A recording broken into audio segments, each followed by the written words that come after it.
Welcome back to the Brilliant Fertility Podcast. It's been a minute. You guys may have noticed that the last few months, my episodes have been a little more sporadic, and that is because we are finally at the finish line of getting this building finished. So we can see more of our patients in person and do more community in-person events, which I'm so thrilled by.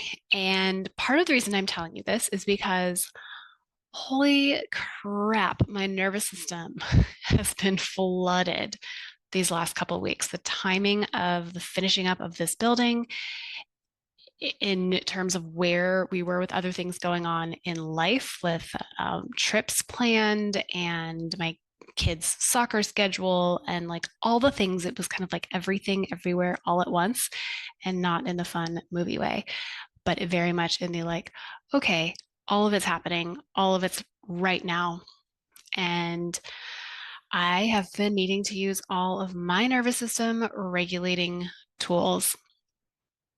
And I want you guys to just remember that like you're not alone if you have felt overwhelmed at any given time. I've had several people tell me like, oh my gosh, you just seem like so chill all the time. How do you do it? I don't know how you do it all. Those types of comments are something I regularly receive. And I was not chill last week. And as a result, I'm still like energetically recovering from that. And so here we are. But this also is really important to bring up because our conversation today is all around the role of the nervous system in fertility, specifically the role of the nervous system in the ovarian environment. I was really, really excited to learn that a study was published last week in the journal Science. And I'm a big nerd, you guys. I love a good study. I like science. I like when we can collect evidence, especially for something that we've intuitively felt for so long. And if you've been following me for a long time, if you've been one of my patients, then you know that creating a regulated nervous system is the foundation of the work that I do. Because when we feel safe, when our body is in that rest, digest, and heal state, we get better results. So this study that was done by Dr. Laird from the University of California, San Francisco, was so fascinating because it used both the mouse and the human ovarian model to study the makeup of the ovary. And they created a way of looking at the ovary from this 3D lens instead of having to actually like extract an ovary, slice it into really thin sections.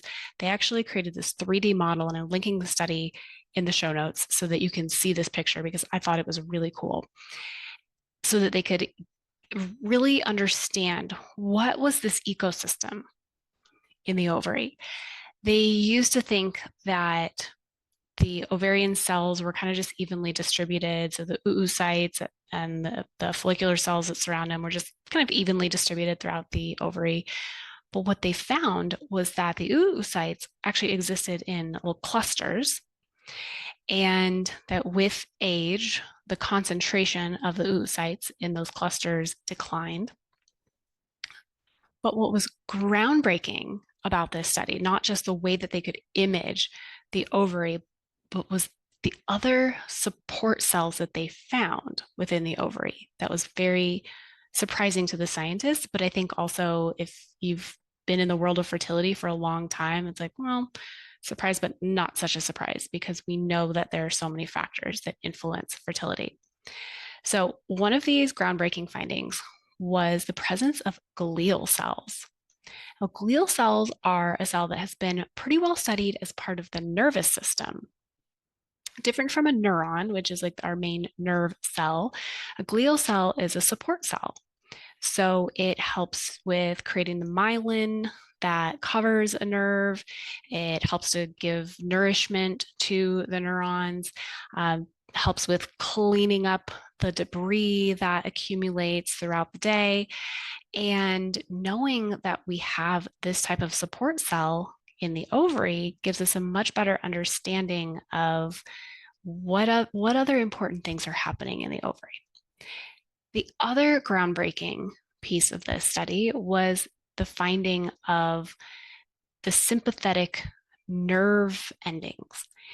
So the sympathetic nervous system is the fight or flight response, right? So we have our general nervous system, and it's typically divided into that parasympathetic rest digest mode, sympathetic fight or flight mode. And knowing that we have these sympathetic nerves in the ovary also tells us that there's an influence of the nervous system, an influence of when we are in fight or flight mode. And specifically, what they saw in here was that when they ablated these nerves in mice, the animals had more eggs in reserve, but fewer eggs that matured. So this suggests that the nerves actually help decide when the eggs start growing. And this is just so interesting because there are absolutely patients that I've worked with over the years, myself included, who are very responsive to stress when it comes to ovulation. Meaning, like in my case, like if I am super stressed out, I don't ovulate. That's not true for everyone. Obviously, if it were, we would very rarely have babies being born into war zones or patients who are going through like extreme stressful events. Like it still happens.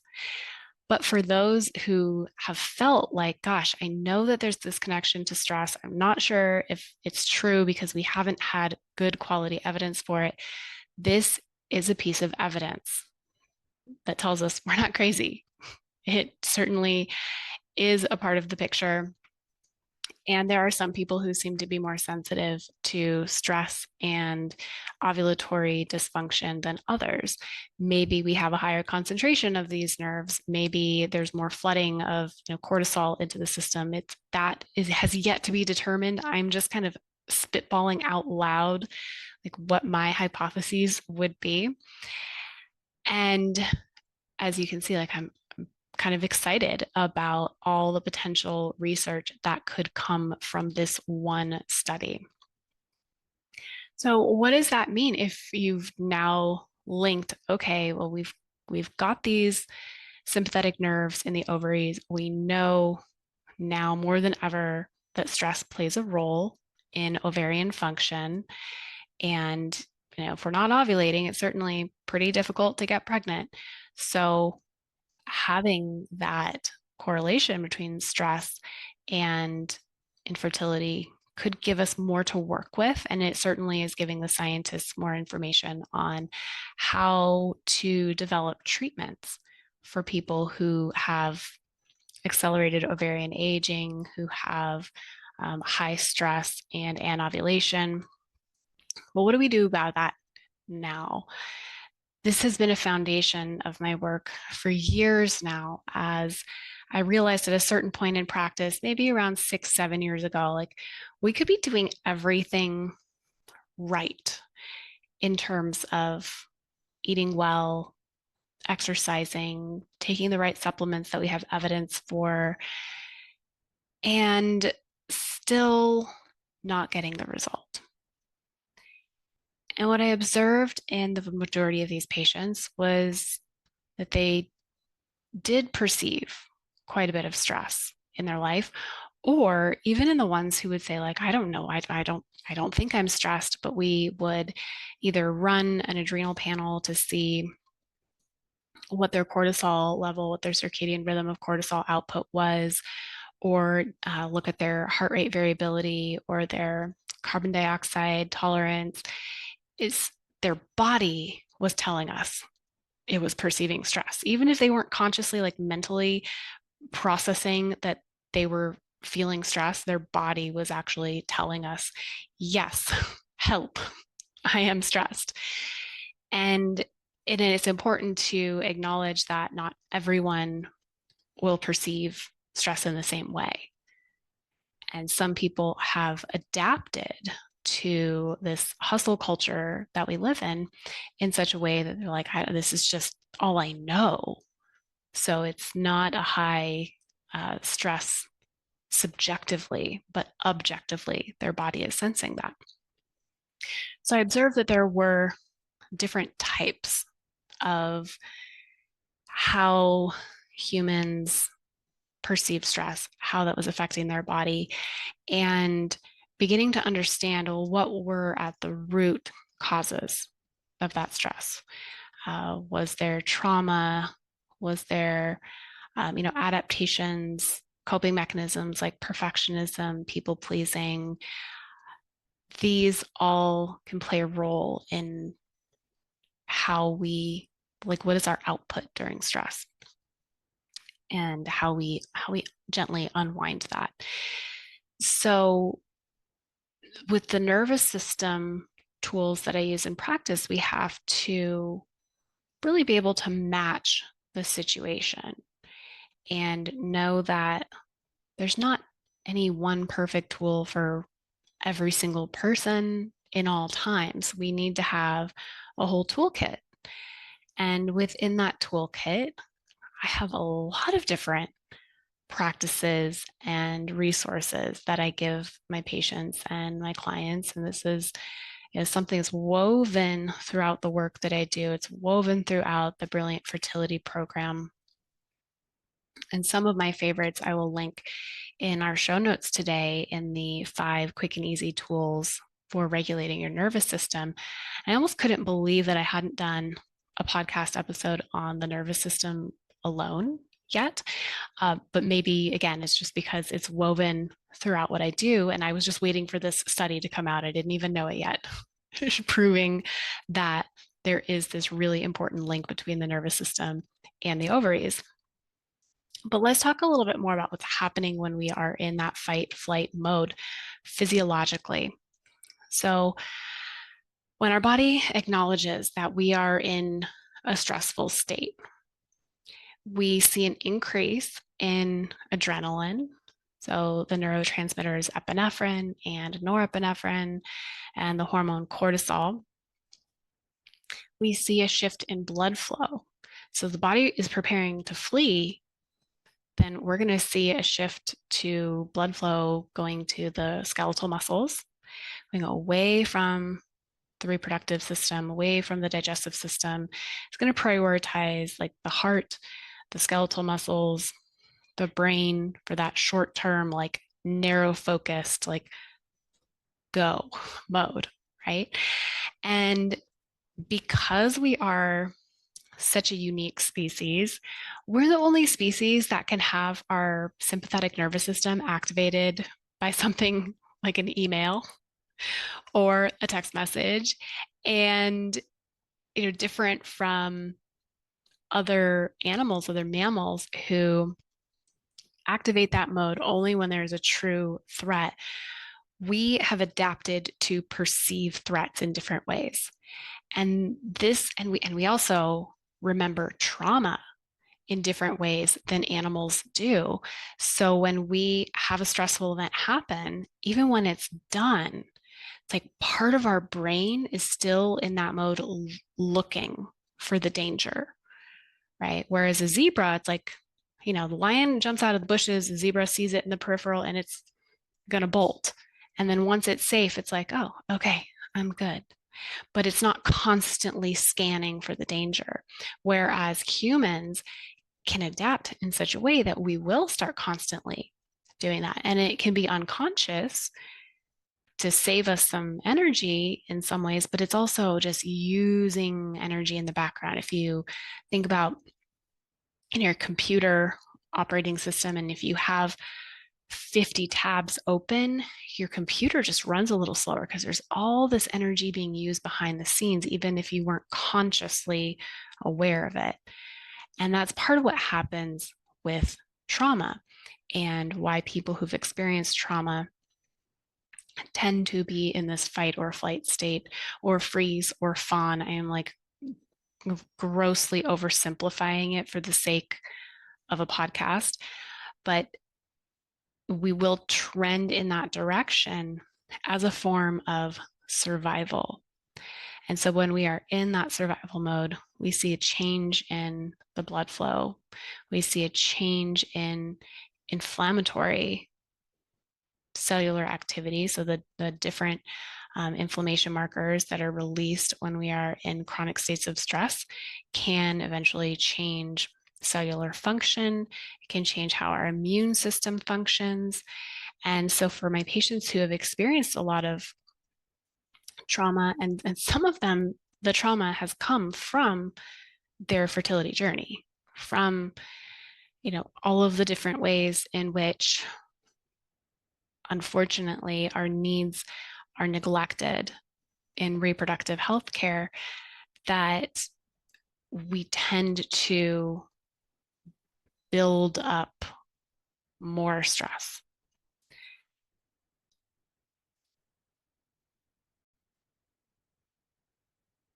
And again, not all of that is something that we're conscious to. We're not constantly thinking, oh my God, I'm so stressed out.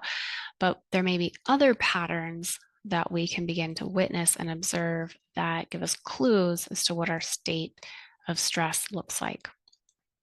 And this is why I believe that having another pair of eyes on your picture and really having deep, long conversations with my patients has been so helpful, because we can't see our own blind spots. We don't always hear ourselves. We don't always notice how we're saying something, how we're believing something, but someone else hears it and they go, I am noticing how you talk about this situation. I noticed that you said it in this way, and I'm wondering, what's underneath that. So the other part of that nervous system is the parasympathetic, right? The rest, digest. And I'm going to add in heal to that side of things, because when we're in fight or flight, we also tend to be in this metabolic state where things are being broken down. Whereas when we're in the parasympathetic mode, when our body feels safe, when we are able to rest and digest and assimilate our nutrients, we are also able to rebuild and heal.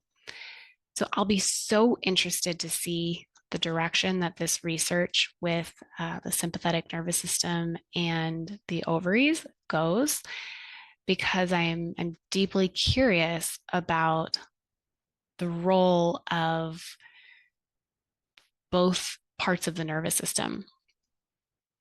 The other reason I'm not super shocked that they found the sympathetic nerves in the ovaries is there's a little bit of research that has been done mostly by the branch of, if you go back to a few episodes ago, the restorative reproductive medicine side of the world.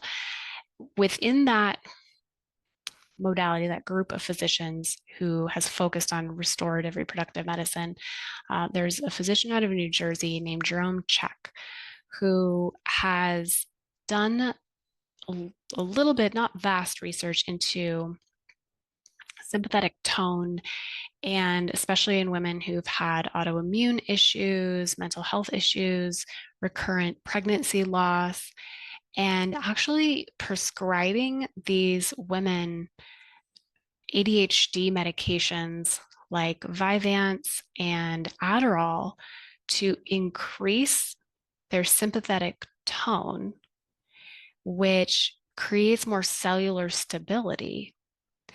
And this physician in New Jersey was reprimanded for using these medications, because the board there was essentially like, hey, you're a reproductive endocrinologist. You're not a psychiatrist. You shouldn't be prescribing these medications. Like, this is way off label. But the women he helped have spoken out about the results that they got. And in the case studies that they've published, it's very interesting to see what a difference that made for them. And now that we know about the presence of the sympathetic nerves in the ovary, it maybe will get more traction in that research. I have a few patients who've reported, and these are patients who have actually been diagnosed with ADHD, And of course, there's so much wariness around using those medications in preconception and in pregnancy because it's very difficult to study things in pregnancy. We typically just observe so much caution with medications in pregnancy. And the belief has always been that if someone is trying to get pregnant or gets pregnant, they should be off of their ADHD medications like Adderall and Vyvanse. But I've had a few patients report that when they were on their ADHD medications, their ovulation was the most regular it had ever been. They felt the best, like the best well-being that they'd ever noted. And that when they were taken off of their medication leading up to conception or at the very beginning of pregnancy, it was just like a complete crash of their nervous system. And now I'm wondering what the connection is there and where we might actually see better support and better care for people who have actual diagnosed conditions like ADHD, but also observing who may have a lack of sympathetic tone and what else we can do to support that. And this is where acupuncture comes in. And I'm biased about acupuncture. My mother's an acupuncturist who specializes in reproductive medicine. I've used acupuncture in my practice my entire career. It was actually one of the main things that drove me to build this new building was to have a very safe, Zen-like environment to do more acupuncture. But one of the things we know about acupuncture is how it improves sympathetic tone, how it regulates the nervous system response. So we don't want overstimulation. We don't want to be in fight or flight all the time. But we do need, like, our body needs to know when and how to respond to stress appropriately. And the research that has been done on acupuncture and the nervous system is really promising. And the research that has been done around acupuncture and fertility is also really promising in showing improved ovulation, reduced stress hormones, better ratios of LH to FSH. There's a fair body of research around acupuncture now, and that's just confirming, I think, all of us who have been in this field for a long time, what we see in our patients, feeling like they have better vitality, that they have more capacity to deal with whatever's coming their way, that, you know, if they have had trauma in the past, that they're able to face that with more capacity and process their emotions with greater ease. I'm not saying any of this is really easy and really simple. No, like, it's actually pretty complex. It's pretty nuanced. It's why I don't think we should just be DIYing our health and well-being, but we have tools and we have more research. And I'm just so hopeful that we'll see more of this marriage between Western science and holistic care, traditional Chinese medicine, homeopathy, nervous system regulation, somatic therapies. The opportunities are endless. But while we're waiting on that research, I want you to know that there are things that you can start with today to support your nervous system. And I'm going to cover a few of my favorites. And then again, I will link my 5 quick and easy tools. This is just a very easy video series. It's 5 short videos, 5 minutes or less, that give you tools to regulate your nervous system, build your capacity for anything in life that is feeling stressful. So, number 1, journaling. I know some of you are resistant to journaling. I am too. It's actually not my favorite thing to do. I actually have to kind of force myself to sit down and do it. I've had people give me a range of reasons why they don't want to journal, whether it be I'm judging myself, I'm afraid someone else is going to read it, I just want it to be perfect, I want to make sure I'm writing the right thing down. The reasons are endless. But what's so important about journaling is that it gets it out of your head and out of your body and onto paper. And you don't have to keep it. You can rip it up. You can burn it safely. I don't want to be responsible for anyone's house burning down, so please do that in a safe manner. You can scribble, scrabble it. You can turn it into art, or you could keep it, tuck it away, and come back to it so that you can learn more from it later. But journaling can be so impactful, especially when we have good prompts. And I'm going to do a separate episode about journaling prompts for resolving, reducing stress, building capacity for stress on the fertility journey later on here this year. But in the meantime, I'm just going to give you a couple of prompts to go on and see where they take you. Okay. I'm going to drop these in the show notes, so make sure you check that out for your journal prompts for this episode. Number 2 is tapping. My love for tapping is boundless. If you've never heard of tapping before, it's also called EFT, or emotional freedom technique. This is a tool that utilizes acupressure points and, like, literally physically tapping on these points. If you're watching this on YouTube, you've probably seen me do some tapping before. I've got a couple videos that are open to the public on tapping. And you can either use a script, or I honestly just kind of intuitively just talk through, but I've practiced tapping quite a bit. So you talk through what's going on, and you don't have to sugarcoat it.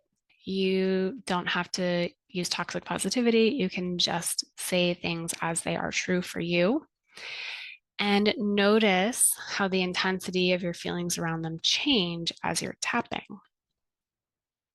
Tapping has been such an effective tool for me personally within the Brilliant Fertility Program. This is something that we have done on an almost weekly basis. I have dozens of tapping recordings specific to the fertility journey. And I've had patients say tapping has saved my life. And I don't take that lightly. I mean, that's really impactful. There's so many free resources for tapping. The Tapping Solution Foundation is one. You could drop about anything into YouTube and find an example of tapping for that. Brad Yates is one of my favorite YouTube tappers. He's been tapping on YouTube for like 20 years, which is just wild to think about. And I use this because it is free, it is easy, you really can't mess it up, and the impact can be almost immediate. Like, if you are feeling really intensely around something, really stressed about something, you can shift that within 5 to 20 minutes. Time has been on a real crunch for me lately. And as I mentioned at the beginning of this episode, my nervous system was flooded. And I typically will go for walks like every morning with my dog after I drop my kids off for school. And that's when I do my tapping almost every day, regardless of what's going on. Well, as our building was getting finished up and we had these trips, like, we're totally out of routine. So I'm not going for my dog walks when we're out of town, and my tapping is totally thrown off, but I still have that tool. And because I've used it really regularly, it doesn't take much for it to have a positive impact on me. I don't have to tap for an hour to have a result. It can happen very quickly because my nervous system is like, oh, we've used this tool over and over and over. We know how to utilize this to reframe this situation, to rewire our brain activity. And the more you do something, the more it accumulates its benefits for you. So tapping would be number two. And number three is somatics. I have not talked about this enough. You can go back to my episode with Stacey Ramsauer from earlier this year regarding somatic therapy. But in the very simplest term, somatic is just noticing how you're feeling. Noticing if you are going 100 miles an hour 24/7 and you're feeling stressed and you're feeling crappy and you don't know why, and you don't know why nothing's working, or you're in that victim state where it's like, why is this happening to me? Why am I the only one? Just this simple act of slowing down. And as Stacey's episode, it's just, I still crack up about this. I think about it at least weekly, like, where is my ass? Where are you in space right now? Where are your feet? Where is your butt in the chair? What can you notice around you? And then if you have further capacity, you can notice how you're feeling. So if I were to pause and say, like, okay, I'm feeling really anxious. I'm feeling that in my heart area. If I were to be guiding a patient or a client through somatics and I'm sitting there with them, co-regulating, guiding them through this process, I would then ask, if you could drop down eye to eye with that sensation, imagining that it was separate from you, you can see it. You have a better vantage now. What color is it? What shape is it? What other characteristics does it have? Is it large? Is it small? Is it dense? Is it soft? Is it hot? Is it cold? And what does it want to say to you? That's a bit more advanced and maybe really uncomfortable or even feel confusing to DIY. But this is one of the most powerful tools that I use in my practice all the time. It's one of the ones that, people, we wrap up a session and they're like, oh my gosh, I did not realize how much was in there. And like those are the breakthrough moments that I live for, right? Like you might think that the moments I live for are getting the positive pregnancy test pictures, when I wake up in the morning. And like, that is amazing. Of course, I love that. But truly, my goal is not just to help people get pregnant, to help more babies come into the world. It's to help people live while they are hoping for that baby, to help people truly feel like themselves again. Those are the moments I live for because we don't have control over the rest of it. And when we can really learn how to live, how to fully be in this human experience and the ups and the downs and feel connected and whole, that's what I'm here for.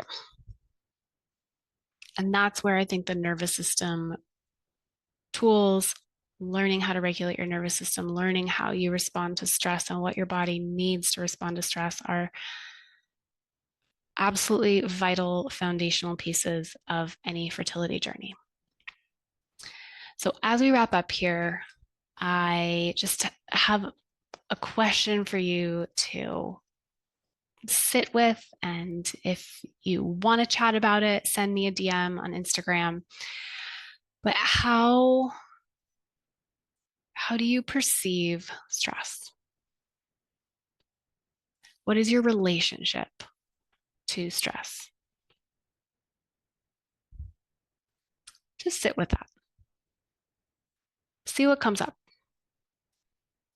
Check out the show notes for some journaling prompts and a link to the 5 tools to regulate your nervous system.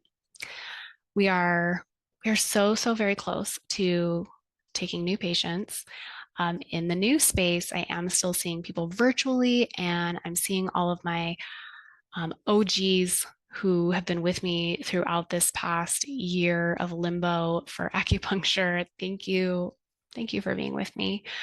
I truly love you all so much. I'm so grateful for you.